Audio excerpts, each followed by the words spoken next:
Makanya sebenarnya konsepnya bertaubat kepada Allah itu tidak mesti di bulan suci Ramadan. Oleh karena kita sekarang berada di bulan suci Ramadan, maka momennya sangat pas, momennya sangat afdal. Di tengah Allah mencurahkan rahmat, mencurahkan maghfirahnya, mencurahkan semua berbagai macam fadilah-fadilah yang terkandung di bulan suci Ramadan. Jadi ketika berbicara taubat, itu sebenarnya kita sebelum masuk bulan suci Ramadan diharuskan bertaubat dulu kepada Allah Subhanahu wa taala. Bertaubat sesuai dengan prosedurnya. Makanya ada istilah kita dengar atau kita lihat di negeri Melayu ini ada istilah mandi apa Bu? Mandi limau. Nah, mandi limau ini sebenarnya hakikatnya bukan mandi-mandi biasa. Mandi limau yang menjadi tradisi atuk-atuk nenek-nenek kita dulu adalah mandi taubat. Namun sekarang tradisi mandi limau ini terkadang meleset dalam merealisasikannya. Kenapa saya bilang meleset? Antara pemuda, pemudi, bapak-bapak, ibu-ibu berbaur di dalam satu sungai mandi limau. Yang ibu-ibu tadi pakai basah-basahan setengah tiang, sehingga terbuka auratnya. Nah ini yang sebenarnya yang melesetnya di situ. Tetapi mandi limaunya benar. Kenapa mandi limau? Limau ini sesuatu buah-buahan yang mengandung zat pembersih kotoran yang sangat dahsyat. Jadi karena zaman atuk-atuk kita dulu, mungkin yang bapak-bapak sudah sepuh dulu payah cari sabun, Sabun itu masih bisa dihitung dengan jari atau bahkan belum ada sabun, deterjen dan lain sebagainya. Makanya pakai limau. Limau ini salah satu deterjen alami yang dahsyat. Jadi kalau ada baju anak-anak kita di belakang kerah bajunya ini, di lehernya ini udah ada tulisan Yasin, udah banyak nih tulisannya di belakang ini, pakai limau itu langsung hilang. Jadi tak perlu keluar tenaga habis-habisan. Nah, jadi dahsyatnya limau tadi. Oleh karena itu, momentum bertaubat tadi di mana? Sebelum kita melakukan ibadah atau mengaku diri sebagai bertaubat, itu harus diawali dengan mandi dulu, mandi taubat. Jadi mandi taubat, mau pakai limau tak pakai limau terserah, yang penting mandi taubat. Jadi sebelum menyambut Ramadan itu harusnya mandi taubat.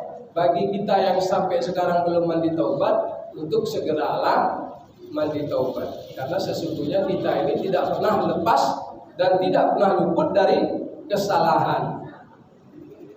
Jadi sebagaimana Allah Subhanahu wa taala berfirman di dalam hadis qudsi, kullu bani Adam khata'un. Setiap anak Adam, setiap manusia itu pasti salah. Wa khairul khata'in at-tawwabun. Sebaik-baik kesalahan adalah bertaubat kepada Allah Subhanahu wa taala. Ada di sini Bu yang tak pernah salah?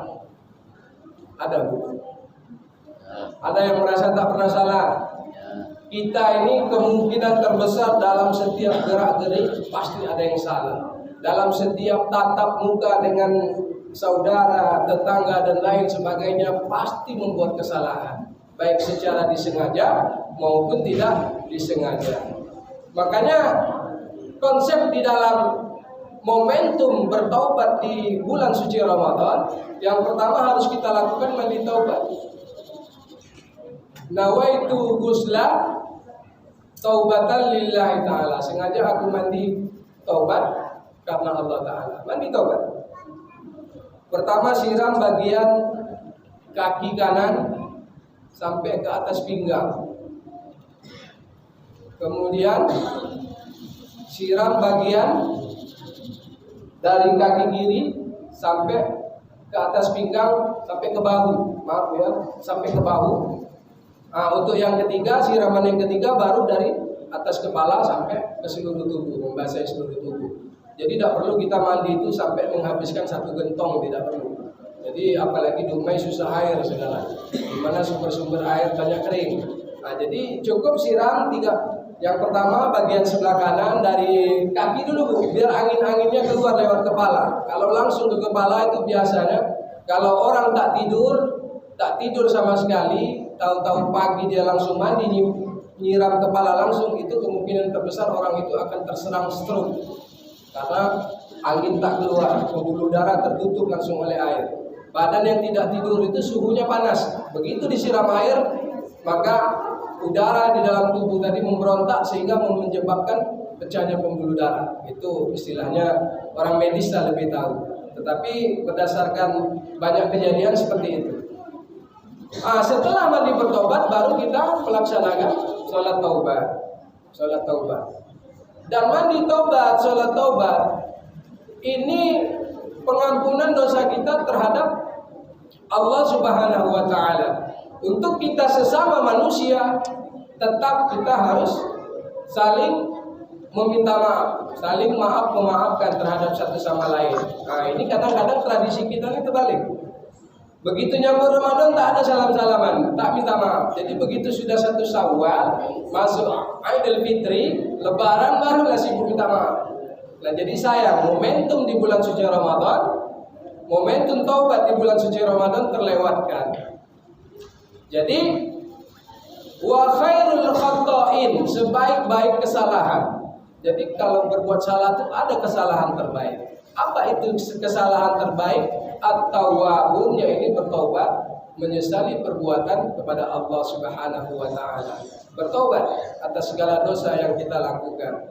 Karena innal insana ma'al khata'i wan nisyan, sesungguhnya manusia itu tidak akan pernah lepas dari kesalahan dan kehilafan. Makanya disebut al-insanu mahalul khata'.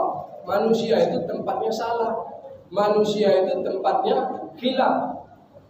Oleh karena itu disegerakan untuk bertaubat kepada Allah Subhanahu wa Ta'ala. Kapan momentum taubatnya? Di bulan suci Ramadan inilah. Bagi kita yang belum bertaubat, bertaubat itu tidak terbatas. Setiap malam kita ingin melakukan taubat kepada Allah, salat taubat lebih bagus.